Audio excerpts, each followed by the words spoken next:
Good morning. Siddhi Hindi online classes में आपका स्वागत है। हमने पांचवा मुद्दा दायित्व और उसके अलग अलग प्रकार है, आंतरिक और बाह्य और चालू और बिन चालू, ये सब देख लिया था। अब हम संपत्तियों में आगे बढ़ेंगे। संपत्तियों का हिस्सा बहुत बड़ा है, संपत्ति बहुत इम्पोर्टेंट है। जिस तरह से व्यवसाय में पूंजी 4 से 5 चीज़ें कुछ ज़्यादा इम्पोर्टेंट है, पूंजी, आहरण, दायित्व और संपत्ति। ये 3 चीज़ें हैं, पूंजी, दायित्व और संपत्ति। इनसे पूरा आर्थिक चिट्ठा बनता है आपका।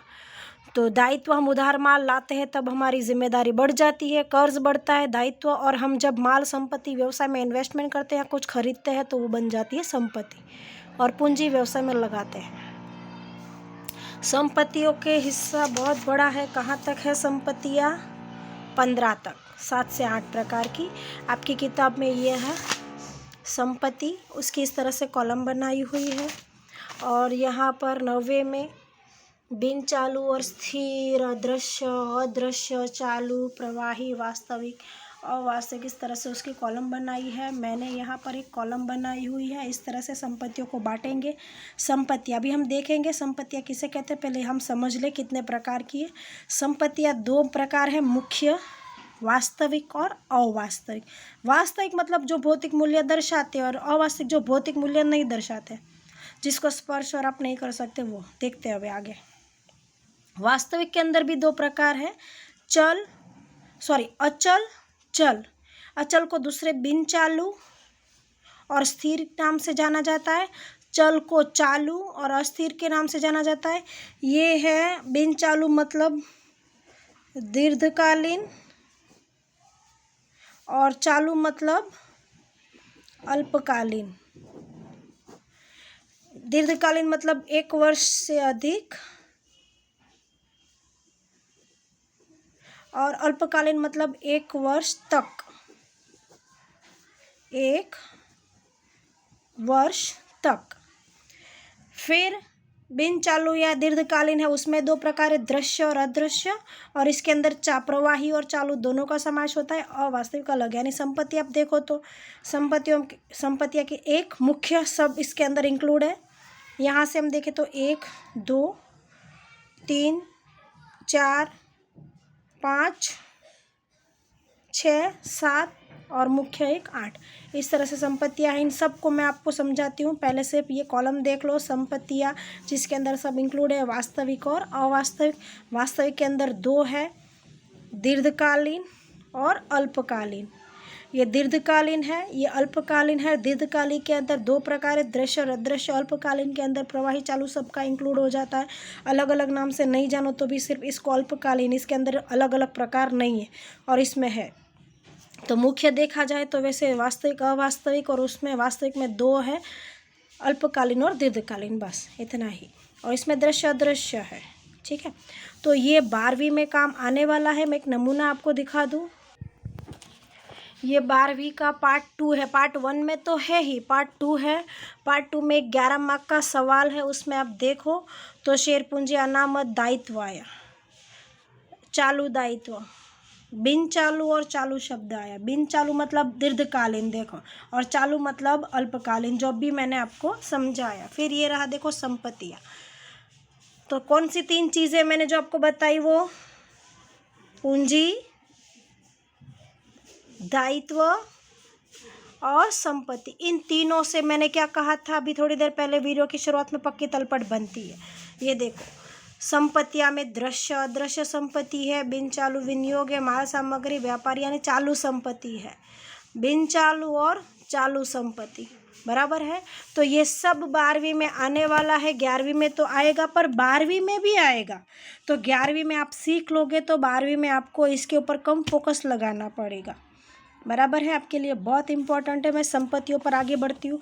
तो मैं सिर्फ आपको सरल सिंपल भाषा में ये बता दूँ कि आपके अगर टीवी है, फ्रिज है, सोफ़ा सेट है, तो उसको हम क्या कहेंगे? संपत्ति, बराबर है। अच्छा, कैसे संपत्ति हुई? क्योंकि आपने उसमें पैसे लगाए हैं। एक आपके मालिकी है, 2 और दूसरा जब बेचोगे तब उससे आपको कुछ ना कुछ पैसे प्राप्त होंगे, 3 और जिसकी घिसाई भी है, 5,000 की आज टीवी खरीदी है, 2 दिन बाद, महीने बाद, 15 दिन बाद, साल एक बाद इसकी कीमत 5,000 नहीं रहेगी, घट जाएगी। तो क्यों? घिसाई, क्योंकि वो अब पुरानी हो गई, तो उसे संपत्ति हम कहेंगे हमारी भाषा। बस वैसे ही व्यवसाय में भी वही है। संपत्ति किसे कहेंगे? तो संपत्ति अर्थात कोई ऐसी दृश्य या अदृश्य वस्तु जिस पर आपका मालिकी हक हो, जिसका आर्थिक मूल्य उपस्थित हो और जिससे आपको लाभ होता हो, है ना।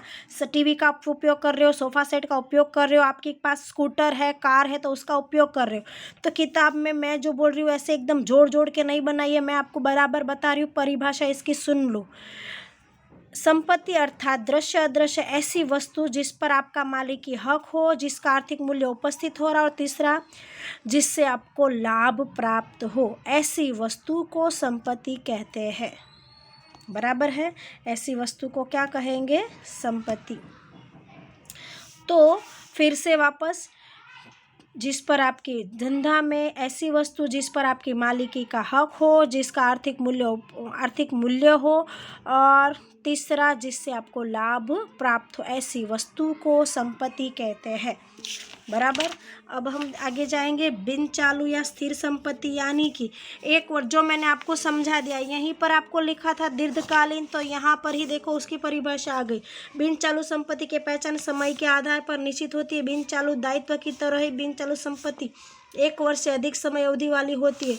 उन्हें दीर्घकालीन संपत्ति, स्थिर संपत्ति के नाम से भी जाना जाता है।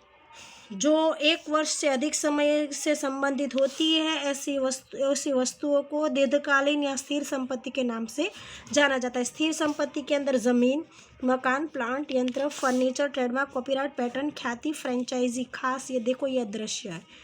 कहाँ से अदृश्य है? ट्रेडमार्क, कॉपीराइट, पैटर्न, ख्याति, फ्रेंचाइजी और सॉफ्टवेयर, इसमें समावेश आएगा।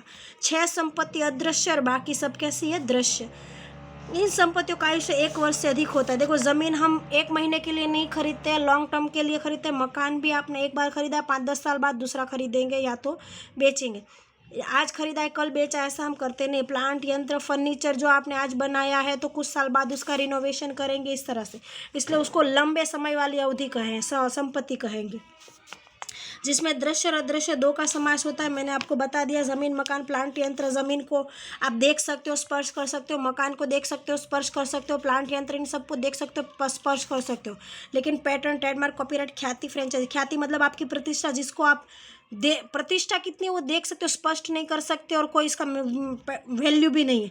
फ्रेंचाइजी है, पैटेंट है, कॉपीराइट है, ट्रेडमार्क है, ये अलग अलग हक है कि आपकी कंपनी के जैसा कोई नाम नहीं रख सकता, या आपकी जो पैटेंट है उसको कोई कॉपी नहीं कर सकता। ये सब तो इनको आप स्पर्श नहीं कर सकते, फिर महसूस कर सकते हो। तो जिसको हम जो भौतिक अस्तित्व रखती है, जिसको देख सकते हैं, स्पर्श कर सकते हैं, उसे दृश्य संपत्ति कहा जाता है। मकान, प्लांट, फर्नीचर, ऐसी संपत्ति को। और जिसको आप शब्द स्वयं ही आप उनके नाम में अर्थ छुपा हुआ है, अदृश्य संपत्ति आता है, जो भौतिक स्वरूप नहीं है, जिसको देखा या स्पर्श नहीं किया जा सकता, उसे अदृश्य संपत्ति कहते हैं। जैसे कि बिन चालू संपत्ति के नाम से भी जाना जाता है। अदृश्य संपत्ति या बिन चालू संपत्ति का एक उपभाग है ट्रेडमार्क, कॉपीराइट, पैटर्न, ख्याति, और इसमें सॉफ्टवेयर और उसका भी फ्रेंचाइजी का भी समावेश होगा, जिसको आप देख नहीं सकते, बस आप महसूस कर सकते हो।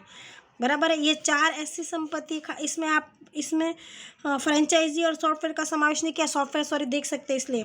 तो इन चारों को अदृश्य संपत्ति के नाम से जाना जाता है। चालू संपत्ति। अब बिन चालू का ऑपोजिट, चालू याद रह गया तो बिन चालू याद रह जाएगा, बाय 1 गेट 1 फ्री। यहाँ पर भी दृश्य याद रह गया, दृश्य याद हो जाएगा। चालू जो अल्पकालीन समय से आधारित है, जो 1 वर्ष से कम समय के लिए है, उसे अल्पकालीन या चालू संपत्ति के नाम से जाना जाता है। रोकड़ शेष, देखो रोकड़ चालू संपत्ति है, लंबे समय तक उसको अपने जेब में या अपने पास नहीं रख सकते। बैंक में भी शेष रोकड़ बदलती है तुरंत, जिसको आप तुरंत ही उपयोग में ले सकते हो, उसे क्या कहते हैं हम? चालू संपत्ति। देनदार है, लेनी उंडी, कच्चा माल है, माल भी आप तुरंत उसको तैयार बनाओगे, आप कभी भी उसको निकाल सकते हो, बेच सकते हो। जमीन, मकान को तुरंत बेच नहीं सकते, जिसकी मूल्य तुरंत उपस्थित होता हो ना, उसे चालू कहेंगे। और जो स्थिर रहता है ज़्यादातर, उसमें जल्दी से आपको मूल्य उपस्थित जल्दी से नहीं होगा, उसे अस्थिर कहते हैं। इसलिए सॉरी उसे स्थिर कहेंगे, अस्थिर नहीं, स्थिर संपत्ति कहेंगे, बिन चालू कहेंगे, या लंबे समय अवधि वाले कहेंगे। और जो निकालने से तुरंत मूल्य उपस्थित होता है उसे क्या कहेंगे हम, अस्थिर, चालू, बराबर। ऐसे संपत्ति के नाम से हम जाना जाता है। कौन होएगा, देनदार, लेनी हुंडी, स्टॉक है, रोकड़ शेष है, बैंक शेष है, इन सब का इसमें चालू संपत्तियों में समावेश होगा। अब चालू संपत्ति में से स्टॉक निकाल दो तो स्टॉक के अलावा जो भी है वो कैसी है, प्रवाही संपत्ति। चालू और प्रवाही दोनों एक है, सिर्फ स्टॉक को आप निकाल दो। तो चालू संपत्तियों के प्रकार का ही एक रूप है प्रवाही संपत्ति। स्टॉक के अलावा सभी को चालू संपत्ति और प्रवाही दोनों के नाम से जाना। ये जो भी संपत्ति यहाँ पर दी गई है इसमें एक स्टॉक को निकाल दो, बाकी सब को चालू भी कहोगे, प्रवाही भी कहोगे। स्टॉक आ गया तो सब संपत्ति चालू, स्टॉक निकाल दिया तो सब संपत्ति को प्रवाही के नाम से भी जाना जाता है। प्रवाही मतलब एकदम लिक्विड, जो तुरंत ही काम में है। स्टॉक है वो 2 दिन बाद, 3 दिन बाद, 10 दिन बाद बदलेगा, लेकिन रोकड़ है, बैंक से जैसे तुरंत ही आपने पैसा दिया और आपका काम हो गया। प्रवाही। वास्तविक, जो वास्तविक संपत्ति जो वास्तव में मूल्य रखती है, जिसको रोकड़ में रूपांतरण कर सकते हैं, दृश्य, चालू, बिन चालू, सभी को हम वास्तविक संपत्ति के नाम से जाना। देखो यहाँ पर दृश्य, अदृश्य, चालू, बिन चालू, प्रवाही, इन सभी को हम वास्तविक संपत्ति के नाम से जाना जाता है, क्योंकि उसको आप उसका भौतिक मूल्य है, बराबर। और अवास्तविक ऐसी संपत्ति है जो भौतिक मूल्य नहीं रखती है, उल्टा खर्च होता है। अवास्तविक, देखो जब हमने व्यवसाय शुरू किया तो उसके पीछे हमने विज्ञापन ऐड के लिए पैसा खर्च किया। तो आज हमने एक कंपनी खोली है, उसके पीछे हमने लाख रुपए का खर्च किया, हमने एडवर्टाइजमेंट दी, तो वो ऐड का लाभ आपको 10 वर्ष के लिए मिला। तो वो लाख रुपए का आज आपने खर्च किया है, उसका लाभ 10 वर्ष तक हुआ, तो वो लाख रुपए एक प्रकार की आपकी संपत्ति हुई। भले आपने खर्च किया है पर वो संपत्ति, क्योंकि उस खर्च करने से आपको क्या हुआ, लाभ हुआ, इसलिए उसको अवास्तविक संपत्ति, क्योंकि खर्च हुआ है इसलिए अवास्तविक संपत्ति, क्योंकि उससे आपको लाभ मिला है। तो ऐसे लाभ को 1 वर्ष में अल्पलिखित नहीं करेंगे। 10 वर्ष तक उसका लाभ मिला तो उस 1 लाख को 10 वर्ष के भागेंगे तो 1 वर्ष का खर्च कितना हुआ, 10,000। इस तरह से उसको अवास्तविक के नाम से जाना जाता है। देखो यहाँ पर अवास्तविक संपत्ति भौतिक स्वरूप नहीं रखती है, संपत्ति का उपज मूल्य भी शून्य, उसके आपको कोई मूल्य उपस्थित नहीं होता है, इसलिए उसको क्या कहेंगे, अवास्तविक। क्यों, क्योंकि उल्टा आपको क्या हो रहा है, खर्च। इस प्रकार की संपत्ति रोकड़ में रूपांतर नहीं कर सकते, यहाँ तो बिन पुनरावर्तित खर्च है। इस खर्च का लाभ 1 वर्ष से अधिक समय तक मिलता है। इस रकम को अमुक वर्षों में अपलिखित करना पड़ता है, इसलिए संपत्ति के रूप में दर्शाते हैं। प्रति वर्ष निर्धारित अपलिखित करके खर्च के रूप में दर्शाते हैं। अंश या ऋण पत्र प्रकाशित करने के लिए, बट्टा प्रकाशित करने के लिए, प्राथमिक खर्च यानी एडवर्टाइजमेंट या कुछ भी प्राथमिक कागज छपवाना है, पैम्पलेट छपवाना है, शेयर बनाने, डिबेंचर बनाने हैं, इस तरह से। अवास्तविक संपत्तियों के उदाहरण है, अवास्तविक संपत्ति को प्रसारित राजस्व या महसूली, प्रसारित राजस्व यानी उसको दूसरा गुजराती नाम है महसूली खर्च के नाम अथवा मुलतवी रखा राजस्व खर्च के नाम से भी जाना जाता है। ये IMP है, यहाँ पर आपको 1 मार्क का सवाल पूछ सकते हैं कि अवास्तविक संपत्ति को दूसरे किस नाम से जाना जाता है।